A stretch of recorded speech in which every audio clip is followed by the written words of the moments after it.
We're ready to go now. Mr. Mugabe, the talks on the future of Rhodesia are expected to adjourn for Christmas quite soon. Do you feel that much has been accomplished in the past 7 weeks? I think from our point of view, much has been accomplished. We have managed to place our thinking in regard to the formation of interim government before the British, and they now know what our stand is. We stand for the transfer of power.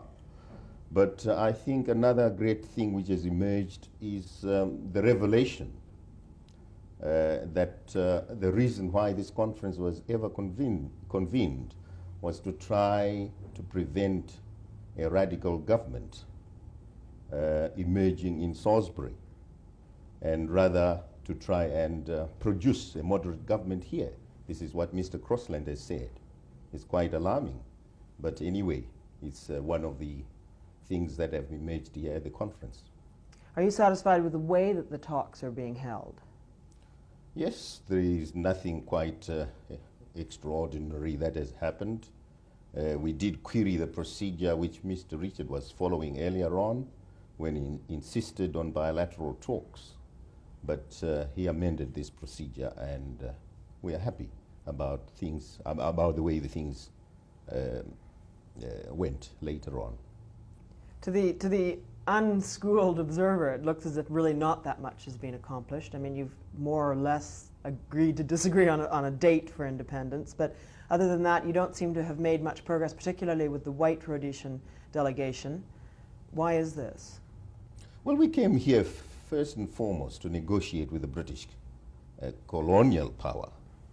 In other words, the existence or the presence of the Smith regime here is quite irrelevant. We have regarded them as an extended British delegation, and at no time did we recognize them as a delegation in its own right.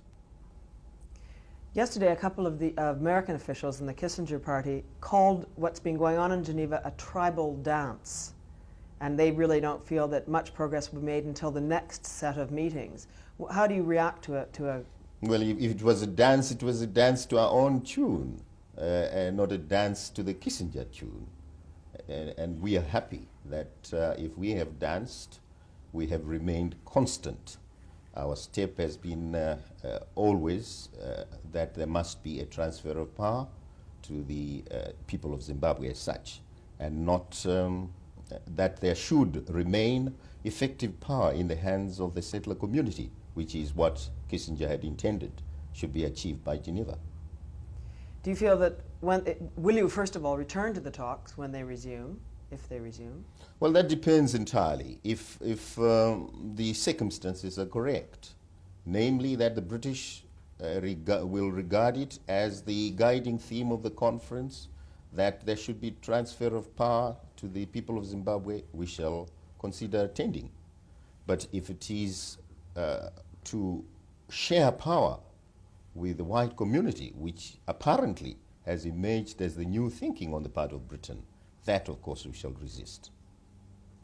Guerrilla activity is escalating at a very rapid rate right now in Rhodesia, and you claim to represent the fighters of the country. Are you responsible for giving instructions that the fighting should escalate? We are responsible for guiding the war, for supervising it. We started our liberation struggle in earnest in 1966. It has continued ever since, and there is absolutely nothing new. If there is escalation, this escalation is something that is to be expected in any liberation struggle. But do you, in Geneva, have contact with the fighters in the field? Yes, of course. We are the head of the army. ZANU is running the war. We started it. We have nurtured it, and therefore it is our war. So do you, from this hotel, give instructions about where the fighting should be? And well, there are commanders in the field, and these commanders know how the job should be done. But it's in accordance with the policy of the party that there should be a war, that there should be an armed struggle. And in fact, we derive support from the masses of the people who are in agreement with the armed struggle and who are actually participating in it.